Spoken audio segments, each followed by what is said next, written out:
नमस्कार, TV news में आपका स्वागत है। मैं हूं स्तुति और आइए एक नजर डालते हैं शहर की प्रमुख सुर्खियों पर।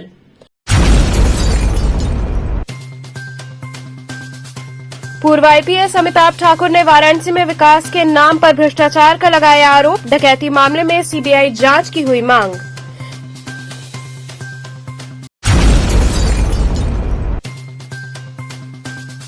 स्वास्थ्य विभाग ने लू प्रकोप व तापघात से बचाव के लिए जारी की हेल्प एडवाइजरी।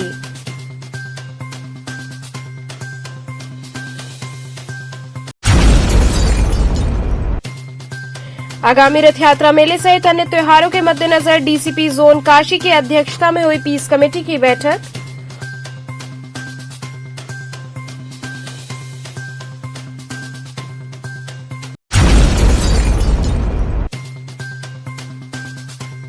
और भीषण गर्मी से निजात दिलाने व अच्छी वर्षा की कामना के साथ मां महालक्ष्मी का हुआ विशेष पूजन।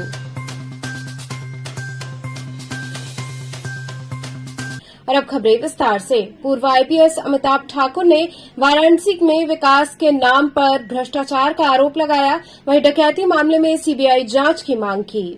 जनपद में हुए विकास कार्यों की सच्चाई जानने के लिए शुक्रवार की देर रात अधिकार सेना के पदाधिकारी वाराणसी पहुंचे। शनिवार को अधिकार सेना के राष्ट्रीय अध्यक्ष अमिताभ ठाकुर ने वाराणसी में विकास कार्यों और तमाम मुद्दों को लेकर प्रेस वार्ता की। अस्सी घाट क्षेत्र स्थित एक निजी रेस्टोरेंट में अधिकार सेना के राष्ट्रीय अध्यक्ष अमिताभ ठाकुर और उनकी पत्नी, पार्टी के महासचिव नूतन ठाकुर के साथ अधिकार सेना के पदाधिकारियों ने वाराणसी में हुए विकास कार्यों को लेकर गंभीर आरोप लगाया। सर, एक भेलूपुर मामले को भी लेकर आप विवेचना करने वाले हैं। पुलिस के मामले यहाँ पे देखिए, विकास के अलावा यहाँ जो पुलिसिंग है वो एक महत्वपूर्ण एस्पेक्ट है।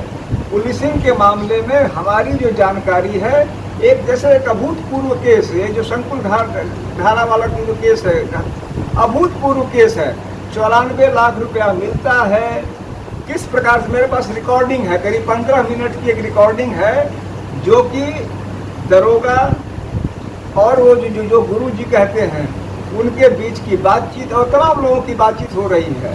उसमें बड़े बड़े अफसरों के नाम आ रहे हैं। मैं वो रिकॉर्डिंग आज हम लोग मौके पे देखेंगे, उसको मैं अपनी आंख से देखूंगा क्या था क्या नहीं।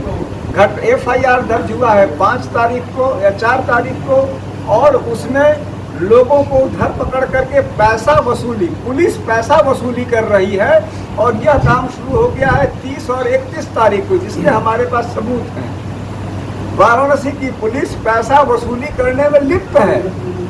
और उसमें जब मामला खुल जाता है तो पहले प्रशासनिक कार्रवाई के नाम पे चंद इंस्पेक्टर तक का मामला नहीं है, ऊपर के अधिकारी हैं। हमारा सवाल ये है कि आप ऊपर के अधिकारियों के ऊपर क्यों नहीं कार्रवाई कर रहे हैं? इसीलिए क्योंकि वो ऊपर के पंचम तल से नजदीक बताए जाते हैं। क्या इसीलिए किसी अफसर पर कार्रवाई नहीं होगी क्योंकि वह पंचम तल के निकट बताए जाते हैं? अगर यह क्राइटेरिया है, इसको सामने लाना हमारी जिम्मेदारी है और उसको हम करेंगे। के साथ ही अमिताभ ठाकुर ने भेलूपुर में हुए डकैती मामले में पुलिस की कार्रवाई पर भी कई सवाल खड़े किए। वाराणसी के विकास कार्यों को लेकर अमिताभ ठाकुर ने भ्रष्टाचार होने का आरोप लगाते हुए कहा कि वाराणसी जनपद में जितने भी विकास के कार्य हैं, उन सभी कार्यों में 75% तक भ्रष्टाचार किया गया है। अमिताभ ठाकुर का दावा है कि मात्र 25% ही वाराणसी में विकास कार्य हुए हैं। सोशल मीडिया पर वाराणसी के विकास की जो गाथा और तस्वीर दिखाई जाती है, जमीनी हकीकत कुछ और ही बयां करती है। अमिताभ ठाकुर ने कहा कि वाराणसी में बाबा विश्वनाथ का कॉरिडोर हो या वरुणा कॉरिडोर, जितने भी कार्य किए गए सभी भ्रष्टाचार के हत्थे चढ़ गए हैं।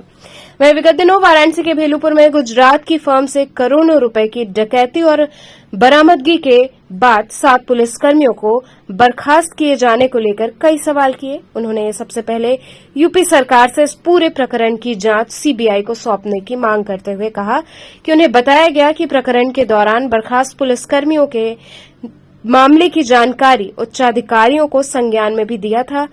अमिताभ ठाकुर के अनुसार इस पूरे प्रकरण की जानकारी उच्चाधिकारियों को थी और राजनैतिक रसूख रखने वाले अधिकारी को बचाने के लिए नीचे के पुलिसकर्मियों को बर्खास्त किया गया है।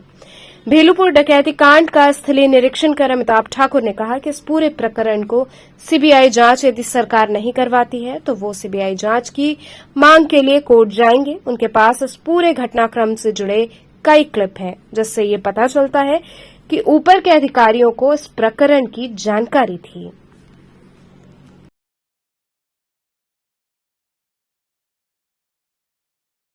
वही चलते कि जहाँ लूट हुई है वहाँ भी अगल बगल हाँ, उस घटना स्थल पे आए थे, चलिए हाँ लूट के लेके गए।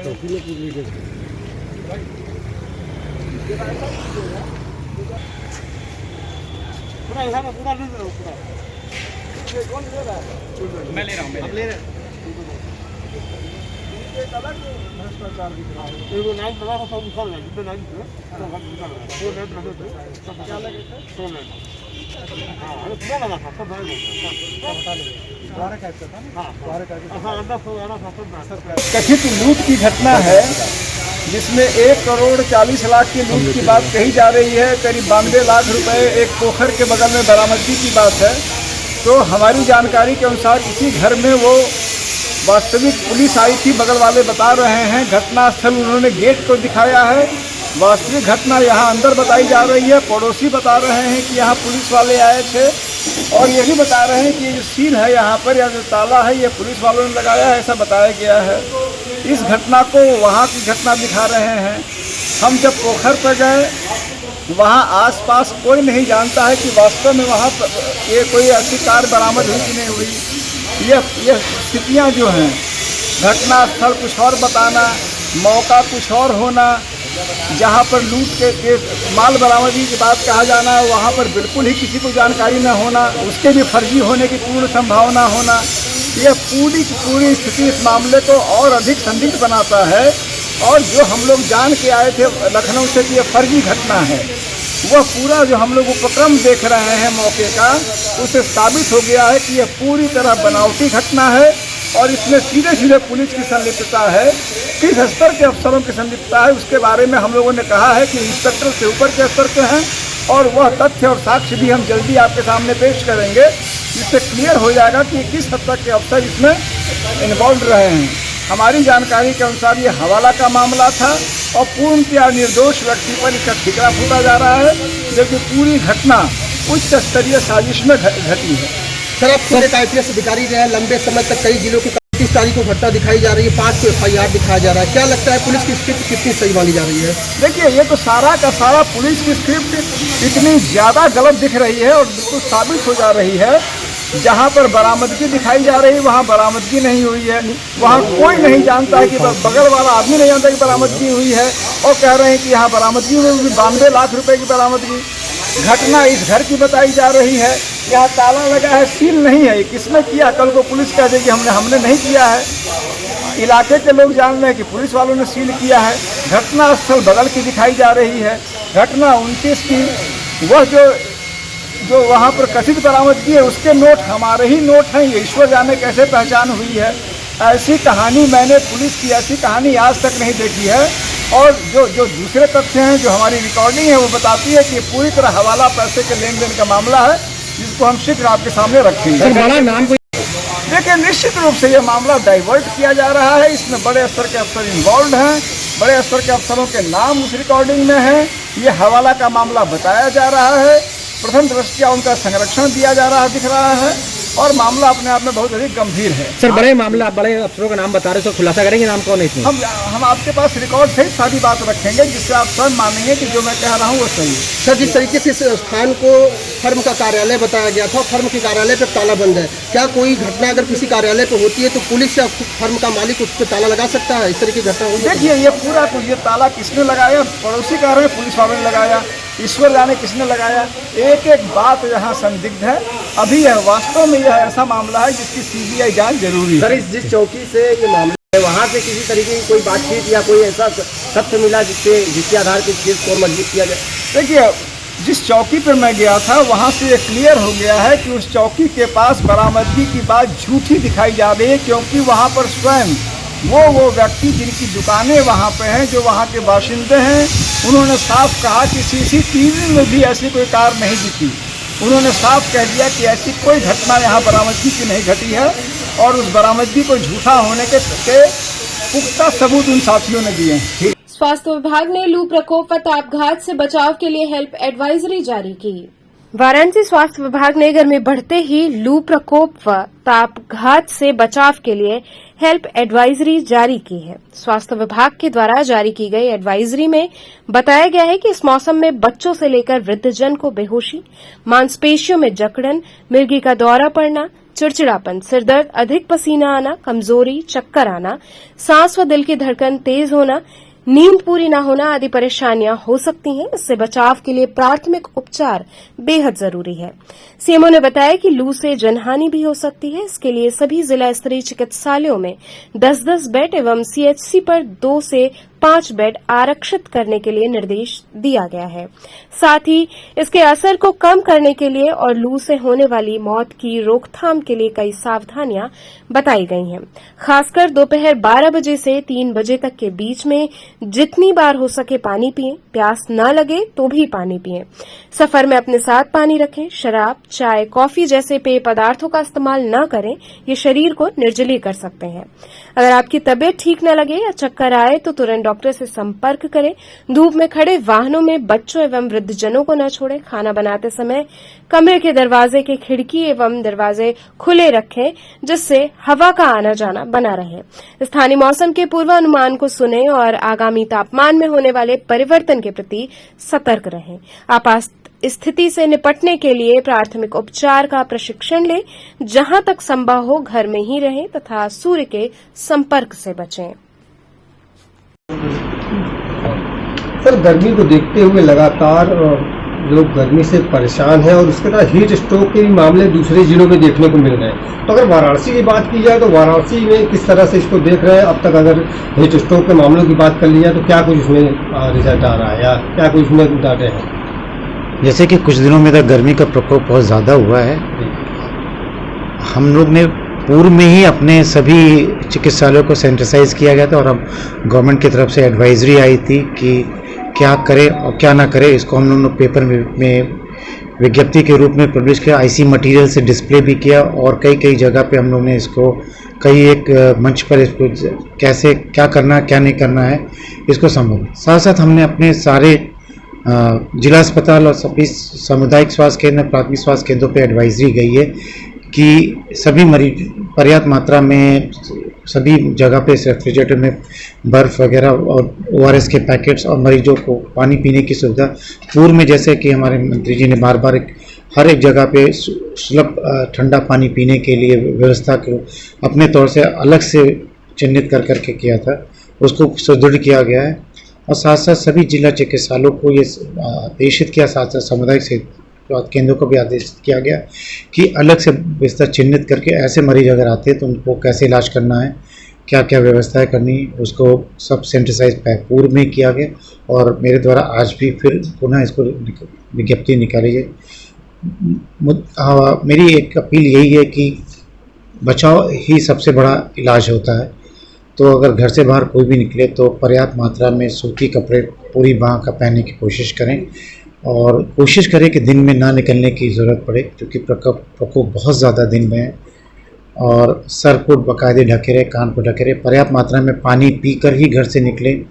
शरीर में किसी रूप में पानी की कमी नहीं होनी चाहिए और सबके घर में बाकायदे ORS के पैकेट का डिस्ट्रीब्यूशन आशा के माध्यम से हम लोग जहाँ पे बच्चे 5 साल से कम है उससे तो बच्चों को जल्दी ही ज़्यादा डायरिया की प्रॉब्लम होती है, इसलिए सभी जगह ORS का पैकेट सरकार के द्वारा सुपोषण अभियान में पूरा किया जा रहा है।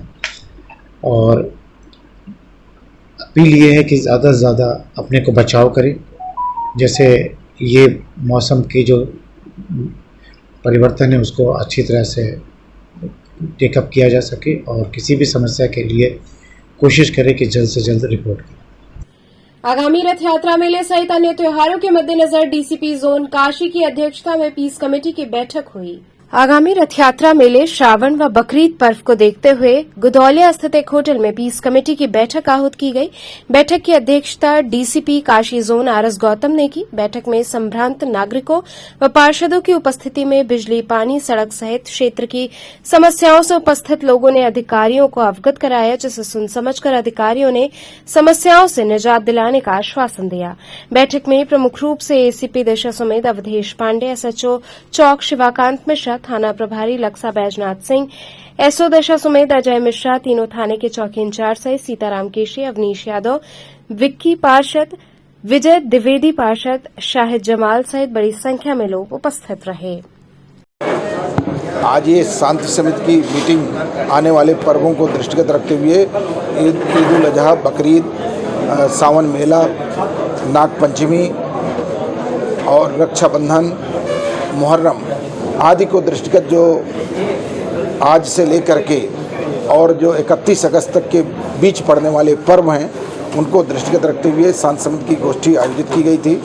सभी जो शांति समिति के सदस्यगण हैं उनके विचार सुने गए, जिससे समय रहते जो है उन समस्याओं का निराकरण कर लिया जाए और किसी भी पर्व में किसी भी प्रकार की पानी की व्यवस्था मुकम्मल रहे, विद्युत की व्यवस्था रहे, सफाई ठीक रहे, वहाँ सुरक्षा व्यवस्था सुदृढ़ रहे और परंपरागत रूप से वो अपने त्योहारों को संपन्न कर सकें और साथ ही साथ जो है जो सावन मेला है उसकी भी सुदृढ़ व्यवस्था हो सके और जो अन्य आगे के पर्व हैं, रक्षाबंधन का पर्व है, मुहर्रम का पर्व है, उनके लिए भी एक रूपरेखा आज तैयार की गई और लोगों से वार्ता की गई, जिससे आने वाले पर्वों को अच्छे तरीके से संपन्न किया जा सके।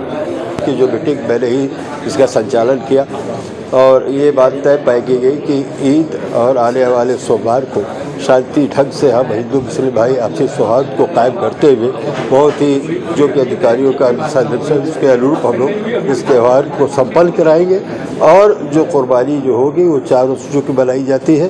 तो नगर निगम को ये निर्देश दिया गया कि 3 रोज़ में काम खत्म न करें, 4 रोज़ तक इस प्रोग्राम को चलाएंगे और सफाई सुथराई का। और इन्हीं शब्दों के साथ ये भी रिक्वेस्ट किया गया कि आपसी सौहार्द बनाए रखेंगे, भले थोड़ा बहुत जो कष्ट होता है पानी बिजली का उसको सहते हुए हम लोग आपस में समस्याएं कुछ है जो आप लोगों ने रखा? सबसे बड़ी समस्या है कि बारिश आने वाली, सावन आने वाला है, अभी तक नालों की सफाई सुथराई कायदे से नहीं की गई है और जो बकरीद का वेस्ट भी कभी कभी चला जाता है तो सीवर जाम होकर ओवरफ्लो होने का डर है। सब चीज़ों पे विचार विमर्श किया गया। रूट डाइवर्जन के बारे में विचार विमर्श किया। यात्री आते हैं उनको गलत दिशा से दूसरी तरफ भेज दिया जाता है और जो रिक्शे वाले काफ़ी अनाप शनाप पैसा लेते हैं, इस चीज़ को मद्देनजर रखते हुए सब चीज़ों पे उनको दिशा निर्देश का काम होगा और एक लिस्ट बनाने का भी काम किया। भीषण गर्मी से निजात दिलाने व अच्छी वर्षा की कामना के साथ मां महालक्ष्मी का पूजन किया गया। उत्तर प्रदेश में भीषण गर्मी पड़ रही है, जिससे बनारस भी अछूता नहीं है। बनारस में तो 44 से 45 डिग्री सेल्सियस तापमान प्रतिदिन दर्ज किया जा रहा है। लोग अपने घरों से निकलने में भी कतरा रहे हैं। ऐसे में बात की जाए तो इससे राहत के लिए लक्सा स्थित लक्ष्मी कुंड महालक्ष्मी मां का विशेष श्रृंगार पूजन आरती की गई। लोगों द्वारा प्रार्थना की गई कि मां इस भीषण आपदा से हम सबको मुक्ति दिलाए। अगर इसी तरह भीषण गर्मी पड़ती रही तो हम लोगों का जीवन संकट में आ जाएगा।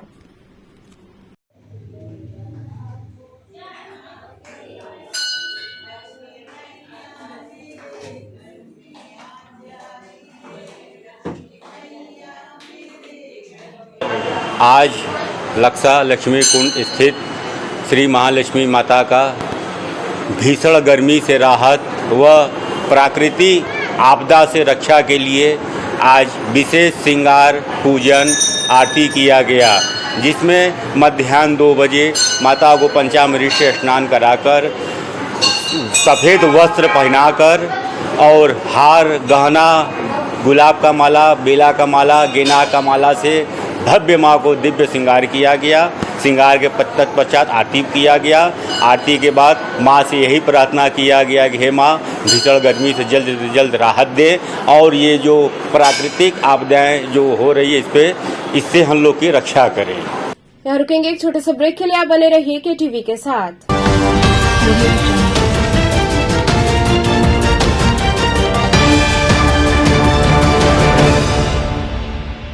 खबरों से जुड़े रहने के लिए हमारे चैनल KTV वाराणसी को सब्सक्राइब करें और लेटेस्ट अपडेट्स के लिए बेल आइकन को प्रेस करें।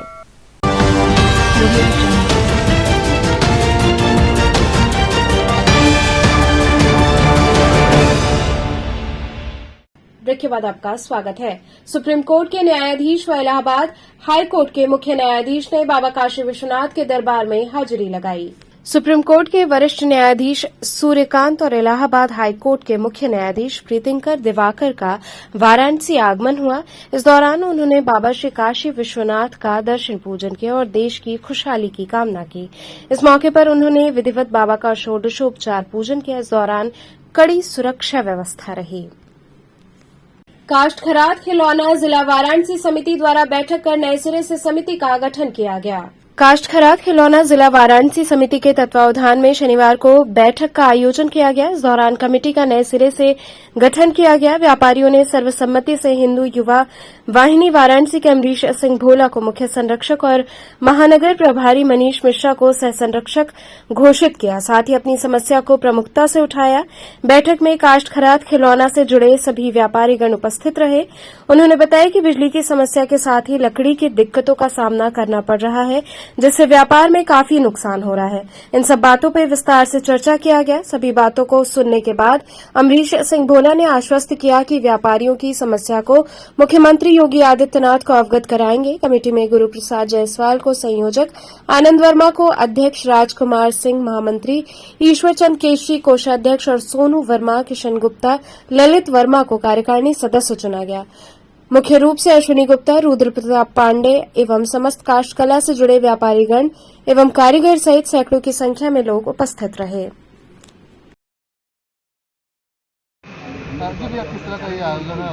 आज ये काश्मीरी गंज में काष्ठ कला खाद्य कारीगरी संघ के द्वारा एक कार्यक्रम किया गया है जो है, और आज यहाँ नई कमेटी का गठन का कार्यक्रम है। नई कमेटी का गठन होगा और जिस प्रकार से यहाँ की अपनी कलाकृति से इन लोगों ने आज पूरे भारतवर्ष को प्रभावित किया है, इन कलाकारों का सम्मान भी होना है। निश्चित तौर पे इनकी वजह से ही काशी की जो एक कला उभर करके सामने आई है, जो दिख रही, इस समय आप देख रहे होंगे कि जगह जगह पे काशी की इस कला का सम्मान हो रहा है। माननीय मुख्यमंत्री जी ने भी इनका कई बार जिक्र किया, माननीय प्रधानमंत्री जी ने भी जिक्र किया, तो उन सब के बीच में आकर के हम सबको भी अच्छा लगा और एक यूनिटी के साथ ये लोग काम कर रहे हैं और अपनी इस जो कला के बारे में के लिए जाने जाते हैं, इस कारीगरी के लिए इन्होंने जिस प्रकार से एक टीम बना करके कि सबका सम्मान इसमें हो, और इसी निमित्त ये कार्यक्रम यहाँ किया गया। उसमें हम सब उपस्थित होकर के उनको शुभकामनाएं दे रहे हैं। ये आज लकड़ी व्यवसाय के लिए सबसे बड़ी समस्या बिजली की है, जो इनको महंगे रेटों पर मिले, तो क्या इसके लिए आप पहल करेंगे? निश्चित तौर पे आज समिति के लोगों ने मुझे बुलाया है और आप लोगों ने कुछ अपनी मांग भी रखी है। उस मांगों को लेकर के माननीय मुख्यमंत्री जी से हम लोग उसको अवगत भी कराएंगे। निश्चित तौर पे इनकी समस्याओं का समाधान होना चाहिए और इस कारीगरी को बढ़ावा देने के लिए, प्रोत्साहन देने के लिए जो है इस पे सरकार को पहल करनी चाहिए। ये पहल निश्चित तौर पे जब माननीय मुख्यमंत्री जी के पास जाएगा तो स्वीकार भी करेंगे। तो आज हम लोग इसी निमित्त आए भी हैं कि इनकी बातों को सुनेंगे, इनकी बात को हम लोग वहाँ तक पहुँचाएंगे। भैया, इनको जो लकड़ी पहले मिलती थी वो लकड़ी अब उपलब्ध नहीं हो पा रही आसानी से, और कहीं न कहीं लकड़ी को भी लेकर समस्या है इन लोगों का। कि जो भी समस्या है उन समस्याओं को हम लोग सुन करके माननीय मुख्यमंत्री तक वो बात पहुँचाएंगे और निश्चित तौर पे माननीय मुख्यमंत्री जी इस पर पहल भी करेंगे। पहले भी सरकार, जो केंद्र की सरकार रही, माननीय प्रधानमंत्री जी के द्वारा, चाहे मुख्यमंत्री योगी आदित्यनाथ जी महाराज के द्वारा, दोनों लोगों के द्वारा जो इनकी समस्याओं को लेकर के निरंतर काम किया गया जो है। और मैं आश्वस्त भी करता हूँ कि निश्चित तौर पर आपकी समस्याओं का समाधान माननीय मुख्यमंत्री जी और प्रधानमंत्री जी के नेतृत्व में होगा। लोहराबीर व्यवसायी समिति संस्था का स्थापना दिवस व साधारण सभा आयोजित हुई। लोहराबीर व्यवसायी समिति संस्था का स्थापना दिवस एवं साधारण सभा तथा सदस्यता प्रमाण पत्र वितरण कार्यक्रम बड़े हर्षोल्लास के साथ सदस्यों की भारी उपस्थिति में आईएमए भवन लोहराबीर स्थित सभागार में मनाया गया। संचालन कर रहे महामंत्री दिनेश अग्रवाल ने गत वर्ष स्थापना से लेकर अब तक की सफल यात्रा का पूरा विवरण रखा। संगठन की एकता, आपसी एकजुटता तथा क्षेत्र के व्यापार की वृद्धि पर विशेष बल दिया गया। इसके बाद कोषाध्यक्ष अरुण द्वारा आय व्यय का लेखा जोखा सदस्यों के बीच रखा गया। इस कार्यक्रम में मुख्य अतिथि महापौर अशोक तिवारी व नगर आयुक्त शिपू गिरी एवं पुलिस उपायुक्त यातायात राजेश पांडे तथा विशिष्ट अतिथि आर.के. चौधरी व अन्य रहे। इस मौके पर प्रेम मिश्रा, नारायण खेमका, अशोक जायसवाल, हीराचंद अग्रवाल इत्यादि गणमान्य लोग उपस्थित रहे।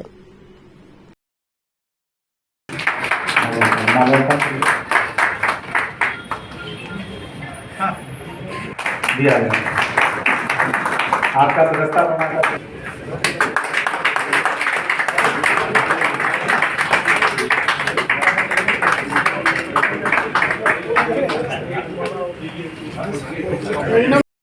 सदस्यता प्रमाण पत्र व्यवसाय समिति द्वारा प्रथम सदस्यता प्रमाण पत्र।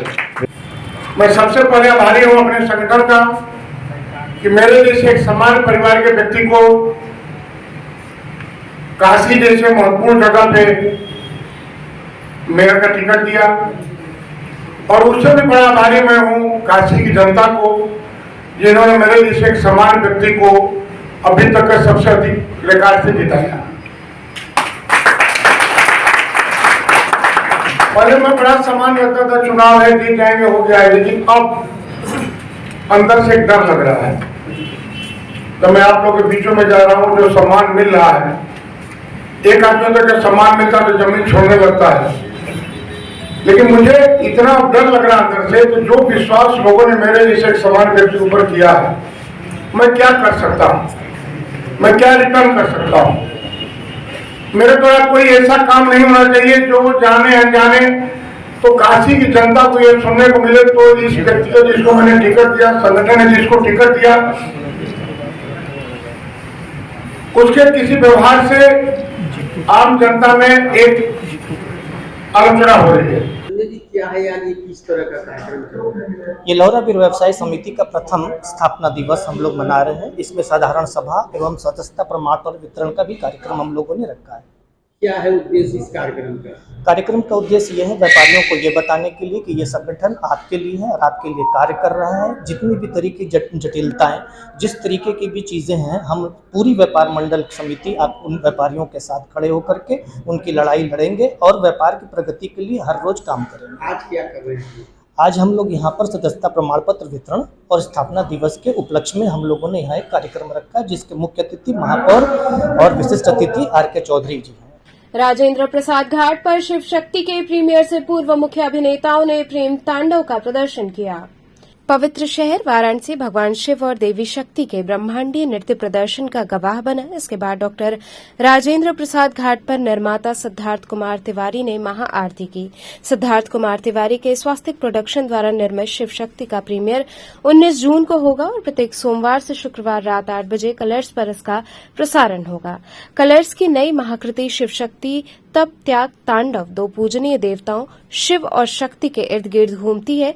ये उनके कर्तव्य त्याग और अलग होने के सफर को दर्शाता है, जिससे होकर वे तप त्याग और तांडव की ओर जाते हैं। लॉन्च से पहले इन देवताओं की महिमा का जश्न मनाने के लिए भारत की आध्यात्मिक नगरी वाराणसी में पूरे शहर को डॉक्टर राजेंद्र प्रसाद घाट पर मासिक शिवरात्रि के शुभ अवसर पर शिव और शक्ति की भूमिका निभा रहे मुख्य अभिनेताओं राम यशवर्धन और शुभा राजपूत द्वारा प्रस्तुत दिव्य नृत्य प्रेम तांडव का प्रदर्शन हुआ।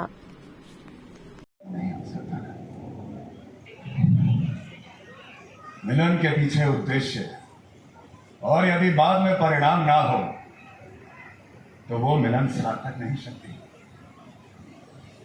कभी कभी दो अंक मिलकर शून्य भी तो होते हैं, परंतु शून्य से ही एक नया प्रारंभ भी तो होता है। अर्थात जो मैंने प्रारंभ में सोचा था वही उचित है। जो सब बिखरा हुआ है उसे सवार।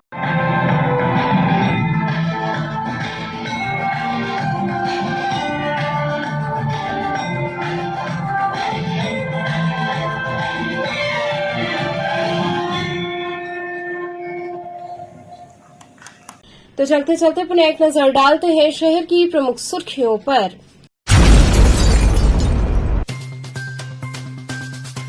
पूर्व IPS अमिताभ ठाकुर ने वाराणसी में विकास के नाम पर भ्रष्टाचार का लगाया आरोप। डकैती मामले में CBI जांच की हुई मांग।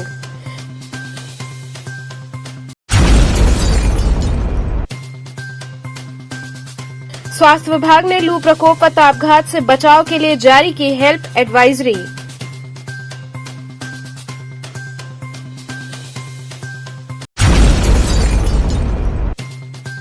आगामी रथ यात्रा मेले सहित अन्य त्योहारों के मद्देनजर DCP जोन काशी की अध्यक्षता में हुई पीस कमेटी की बैठक।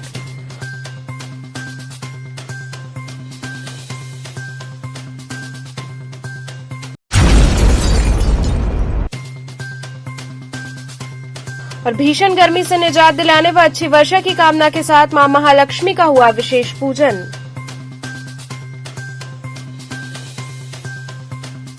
तो इतिहास के समाचार, कल फिर होगी मुलाकात। तब तक के लिए नमस्कार।